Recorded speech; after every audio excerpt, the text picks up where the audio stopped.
to peer pressure, and now it's even the more open, because at my time, you go to school, you keep comparing yourself with other folks in your class or with other folks in your grade. But now you have social media where you like, especially platforms like LinkedIn, where even if you just log in, you everyone's achievements just appear on your news feed. On Instagram, everyone's achievements just show up on your profile, and it's so easy to just compare yourself consistently to everyone else. It just feels like you are in this consistent, ever-growing competition, and having the feeling of lagging behind or not doing enough, or someone of my age is just doing so much more better than me. It is so easy to succumb to that. And it happened to me also at a point where peer pressure did get to me, where I was like, I am giving so much of time to sport. Does it mean that I will at some point it'll affect my academics? Because I was also good at academics, so I have set a benchmark for myself. I used to compare myself with 3-4 of the smartest people in class, and then I constantly felt that they're getting more time to study, they're doing better than me, probably my marks will dip.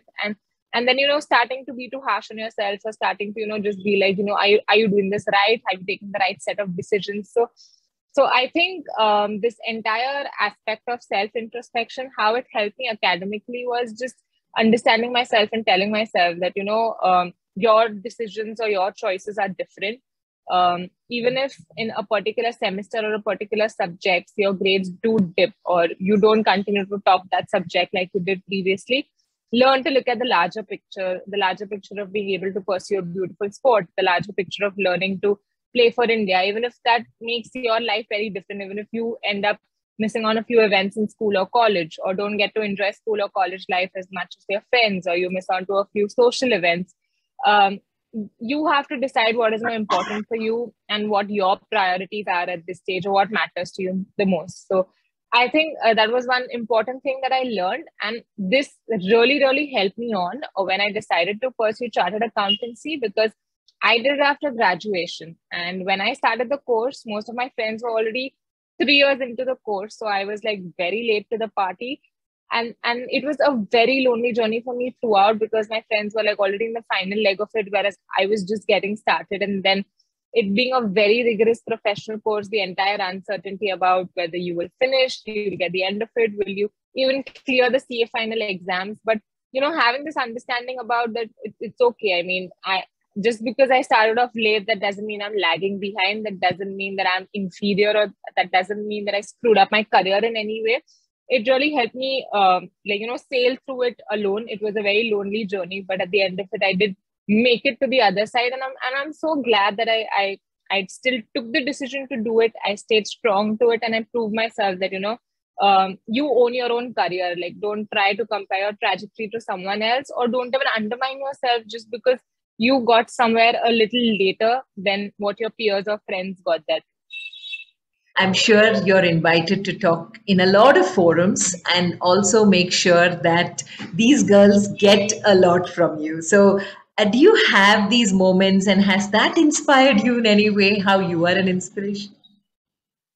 So I think one of the proudest achievements for me is, when I interact with girls. So I run my own NGO, which is like a sports-based NGO, through which I interact with a lot of school-going children from less privileged backgrounds of the society. And before we started off, I used to always, kind of think that, how am I going to ensure that I'm investing in the growth of these children, more than them just learning a sport. How are they growing as individuals? How are they, dreaming big? How are they, just breaking free from the little bubble or shell they are in, where, they keep feeling that they cannot do great things? And how can I convince them to, tell themselves that, they too can dream big and get it? So I used to, keep asking myself and my team these questions. And we used to think that, how can we do this? What exercise can we do? What program can we initiate? But I think a few months into running my nonprofit, I just realized that the most powerful way of doing it was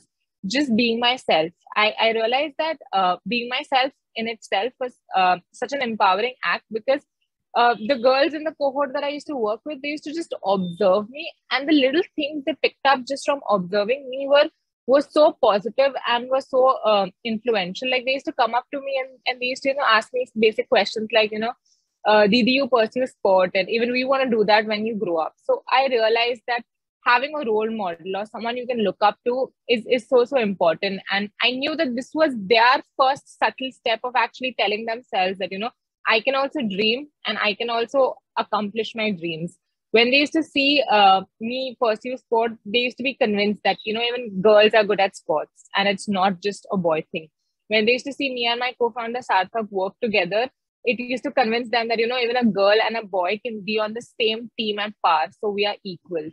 So just these little aspects used to help them learn a lot of important things, which otherwise they don't learn through their books or within the four walls of the classroom. So I think just at times, being the person you are and positively interacting with someone also can have such a huge impact on another person's life. And this is one thing that I really learned. So I didn't have to go to them and, talk to them about, oh, these are my academic achievements. So this is how I studied 15 hours a day during CA finals, or, this is how you should journalize and do things. It's just about being yourself and putting yourself out there sometimes that actually helps these kids grow in such a great way. Okay. This is so beautiful, this NGO part of you. Because do you have any particular story of a girl coming to you after an interaction and saying something which made you feel that, yes, I'm on the right path? Oh, yes. There was this one particular interaction. So we work with a lot of villages also. So there was this one village around Karjat that we work in.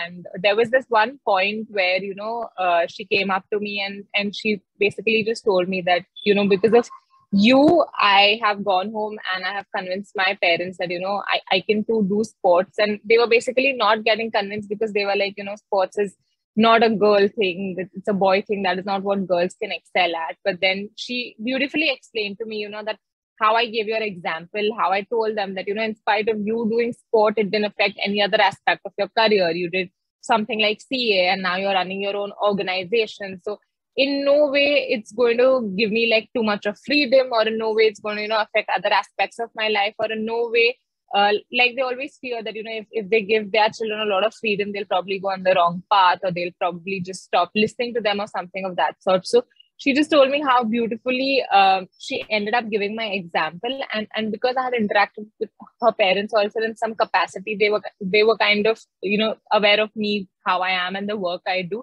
and just the fact that giving my example convinced them to give her a chance to pursue sport. I think that really touched me, where I felt that in a subtle way, because of who I am as a person, actually is giving someone a chance to dream about something and actually pursue it. So that was one of the most beautiful interactions that I've had.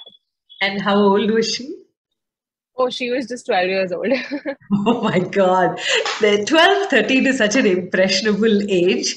And I think a lot of decisions of who we turn out to be happens in that beginning preteen time. I totally agree. So 13 was when I started rifle shooting. So that was like the turning point in my life, undoubtedly. Yeah.